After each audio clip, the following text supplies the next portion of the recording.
अस्सलाम वालेकुम। Welcome to my channel.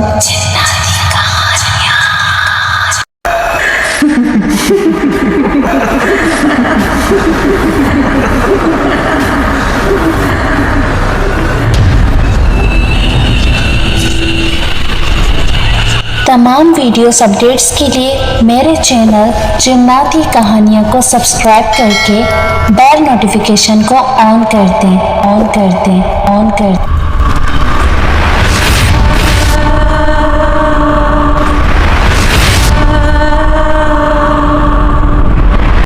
तो आइए सुनते हैं आज दिलों में खौफ पैदा करने वाली एक खौफनाक कहानी।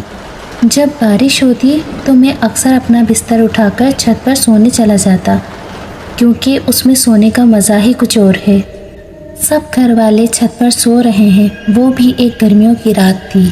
अचानक रात को बारिश होने लगी तो सारे अपनी चादरें तकिए संभाल के नीचे भागे, मगर मेरी आदत थी कि मैं नीचे की चटाई अपने ऊपर डालकर सोता रहता था।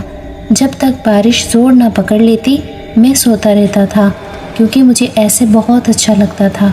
उस रात भी सारे घर वाले नीचे चले गए और मैं अकेला चटाई डाले सोता रहा। आलूदगी में था कि अचानक मुझे दो बिल्लियों की ज़ोर से लड़ने की आवाज़ें आईं। लड़ते हुए उनकी आवाज़ें बहुत बुरी लग रही थीं।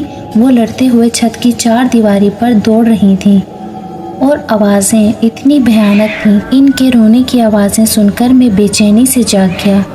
फिर सोचा कि जूता उठाकर इनको भगाता हूँ। फिर ख्याल आया कि अंधेरे में जूता कहाँ ढूंढूंगा। थोड़ी देर बाद खुद ही लड़कर थक जाएंगी तो चली जाएंगी। अचानक खामोशी हो गई। मैं दोबारा गनुदगी में चला गया। तभी एक बिल्ली की जोरदार चीख मेरी चारपाई के ऐन नीचे से आई और मैं उछल पड़ा। मैंने चारपाई के नीचे झांका, मगर वहाँ कुछ नहीं था। इधर उधर नज़र दौड़ाई, मगर वहाँ कोई भी नहीं था। मैंने सोचा शायद मेरे उठते ही उसने साथ वाले घर में छलांग मारी हो। मैंने जूता अपने पास रख लिया कि अब अगर आए तो उसको नहीं छोड़ूंगा। मैं दोबारा लेट गया और ख़ुद को पुरसुकून करते करते थोड़ी देर बाद मैं दोबारा नींद में चला गया। आँख तब खुली जब बिल्ली के गुर्राने की आवाज़ मैंने अपनी चारपाई की सीधी तरफ से महसूस की। उसकी गुर्राहट पूरी छत पर फैल रही थी। मैंने आहिस्ता आहिस्ता अपना हाथ जूते की तरफ बढ़ाया और उसको मारने के लिए उठा। देखा, लेकिन वहाँ तो कुछ भी नहीं था। वो गुर्राहट अब मुझे अपनी बाईं तरफ से आ रही थी। मैं अचानक बाईं तरफ पलटा तो वही आवाज़ मुझे दाईं तरफ से आने लगी। अब वो आवाज़ कभी दाएं तरफ कभी बाएं तरफ से आने लगी। कभी दूर जाती हुई आवाज़ आती और कभी करीब से आने लगती। शदीद खौफ मेरे बदन में दौड़ गया। मेरी पिंडियाँ और पैर अचानक सुन्न हो गए। मुझे लगा कुछ गड़बड़ है। अचानक मैंने देखा कि एक स्याह बिल्ली दीवार पर बैठी सुर्ख आंखों से मुझे घूर रही थी। उसकी आंखें अंगारों की तरह दहक रही थीं। मैं कांपते हुए उसे देख रहा था। इतनी हिम्मत नहीं थी कि मैं भाग खड़ा हूँ। फिर वो अचानक बड़ी होने लगी और मेरे देखते ही वो बकरी जितनी बड़ी हो गई और ऐसी नज़र आ रही थी जैसे काला चीता होता है, क्योंकि वो बिल्कुल स्याह बिल्ली थी। फिर अचानक उसने ऐसी पोजीशन ली जैसे वो दीवार पर से मुझ पर छलांग लगाने वाली हो। मेरे मुंह से एक जोरदार चीख निकली। मैं एक ही छलांग में नीचे उतरा और सीढ़ियों की तरफ भागा। मेरी चीख इतनी बुलंद थी कि मेरे अम्मी अब्बू और बड़ा भाई सहन में आ गए और मैं सीढ़ियों से नीचे आते ही गिर के बेहोश हो गया। मगर परेशानियां ख़त्म ना हुई। कुछ दिनों तक मुझे डरावने ख्वाब आते रहे। मुझे वही बिल्ली नज़र आती जो कभी मेरे हाथ पर दांत गाड़े हुए है, कभी वो मेरा खून चाट रही होती। मैं नींद में चीखने लगता। फिर मुझे ख्वाब में भयानक लोग दिखाई देते। किसी का सर नहीं होता, किसी का गोश्त लटक रहा होता, आँखों की जगह काले सुराख होते, बाजू कटे हुए होते। मैं बीमार रहने लगा, कमज़ोर होता गया। डर के मारे मैं घर से बाहर नहीं निकलता था। फिर मौलवी साहब दम करने आते, मुझे पानी पिलाया जाता। मेरी वालदा हर वक्त मुझ पर सूरह यासीन पढ़कर फूंकती।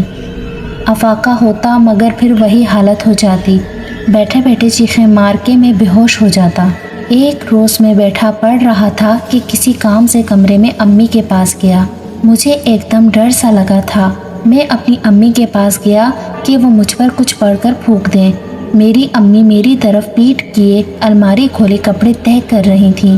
میں نے امی کو پکارا مگر انہوں نے مجھے جواب نہیں دیا۔ میں ان کے قریب گیا اور ان کو آواز دی تو انہوں نے مجھے مڑ کر دیکھا مگر وہ میری والدہ نہیں تھیں۔ وہ خوفناک شکل کی عورت تھی۔ اس کا رنگ تانبے جیسا تھا، آنکھیں اس کی سرد اور منہ کا دہانہ بڑا تھا۔ وہ ہاتھ پھیلائے ہنسی چلی جا رہی تھی اور مجھے اپنی طرف بلا رہی تھی۔ اس کے دانت چمک رہے تھے۔ میں تو پہلے ہی ڈر کے اپنی والدہ کے پاس دم کروانے آیا تھا۔ اس عورت کی شکل دیکھی تو وہیں بے ہوش ہو گیا۔ جب ہوش آیا تو مولوی صاحب میرے سرہانے بیٹھے کچھ پڑھ رہے تھے۔ میرے ابو شدید پریشانی میں بیٹھے تھے۔ مولوی صاحب کے پوچھنے پر ان کو میں نے ساری بات بتائی تو وہ سوچ میں پڑ گئے۔ پھر اس طرح کے واقعات میرے علاوہ میرے گھر کے دوسرے افراد کے ساتھ بھی پیش آنے لگے۔ کبھی باتھ روم کا دروازہ اندر سے بند ہوتا، پانی کی آوازیں آنے لگتی، تھوڑی دیر بعد دروازہ کھل جاتا لیکن اندر کوئی نہ ہوتا۔ ایک بار ہم سب رات کو ٹی وی دیکھ رہے تھے کہ بجلی کا بٹن ٹھک سے اوپر ہوا اور بلب بجھ گیا۔ ایک بار میری امی کی چارپائی کمرے کے بیچ میں کسی نے کھینچ کر دور کر دی جب وہ سوئی ہوئی تھیں۔ چیزیں ہم ایک جگہ رکھتے مگر ہمیں ملتی دوسری جگہ سے تھیں۔ گھر کا ہر فرد ڈرا سہما رہنے لگا تھا۔ کوئی میرے ساتھ نہیں بیٹھتا تھا۔ سارے بہن بھائی مجھ سے گھٹن کھانے لگے تھے۔ کوئی میرے منہ پر تھوکنا بھی گوارا نہ کرتا تھا۔ کالج میں دوست دور ہونے لگے تھے۔ کئی بار ہم دوست بیٹھے ہوتے تو میرے ساتھ کچھ ایسا ہوتا تھا جس کی وجہ سے میں بے حد شرمندہ ہو جاتا تھا۔ ہمارے گھر کا سکون غارت ہوئے 7 مہینے ہو گئے تھے۔ میں اپنی حالت سے اتنا تنگ ہوا کہ خودکشی کا سوچنے لگا۔ ایک روز ہمارے مولوی صاحب اپنے ساتھ ایک بزرگ کو لے آئے اور بتایا کہ یہ میرے مرشد ہیں۔ وہ بزرگ سفید کپڑوں میں تھے، سفید امامت تھا، چہرے پر سفید داڑھی تھی اور ماتھا ایسے چمک رہا تھا جیسے روشنی پھوٹ رہی ہو۔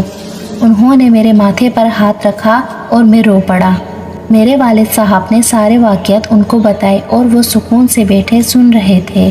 ان کے ہونٹوں پر ایسی مسکراہٹ تھی اور اتنا سکون تھا اور چہرے پر اتنا نور تھا کہ دل کرتا تھا کہ ان کو دیکھتے ہی رہیں۔